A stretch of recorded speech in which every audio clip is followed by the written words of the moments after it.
আসসালামু আলাইকুম ক্রিকেট প্রেমীরা। আজ কাশিমপুর উচ্চ বিদ্যালয় খেলার মাঠে অনুষ্ঠিত হয়েছে এক রোমাঞ্চকর ক্রিকেট ম্যাচ, যেখানে মুখোমুখি হয়েছিল কাশিমপুর ক্রিকেট একাদশ এবং নিজ সরিষা ক্রিকেট একাদশ। টসে জিতে প্রথমে ব্যাট করার সিদ্ধান্ত নেয় সফরকারী নিজ সরিষা ক্রিকেট একাদশ।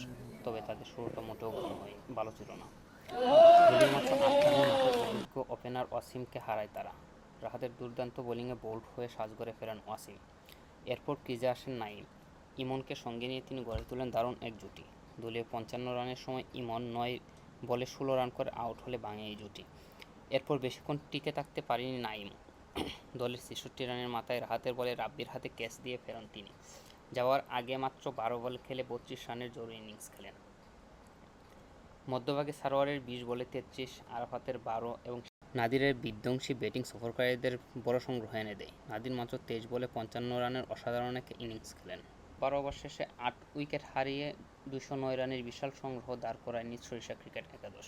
স্বাগতিকদের হয়ে রাহাত ও ফাহিম ৩টি করে উইকেট শিকার করেন। এছাড়া পাপন ও আশিক নেন ১টি করে উইকেট।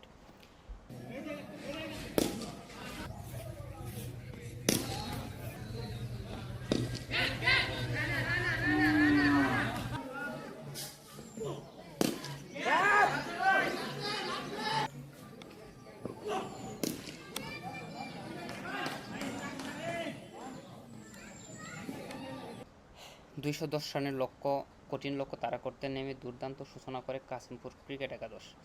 উদ্বোধন জুটিতে আশিক সায়েম মাত্র ৭.১ ওভারে যোগ করেন ১৪২ রান। আশিক ছিলেন দুর্দান্ত ছন্দে। মাত্র ৩১ বলে ৯৭ রানের জরুরি ইনিংস খেলে রনির বলে আউট হয়ে ফেরান তিনি। মাত্র ৩ রানের জন্য বঞ্চিত হন শতক থেকে। এরপর ফাহিমকে নিয়ে এগিয়ে যেতে থাকেন সায়েম। তবে দলীয় ১৭৩ রানের সময় সায়েম আউট হয়ে গেলে ম্যাচের মোড় ঘুরে যায়। এরপর ফাহিমের ১৪ বলে ২৬, সোহেলের ১৪ রান এবং রাব্বির ১ রান জয়ের জন্য যথেষ্ট ছিল না।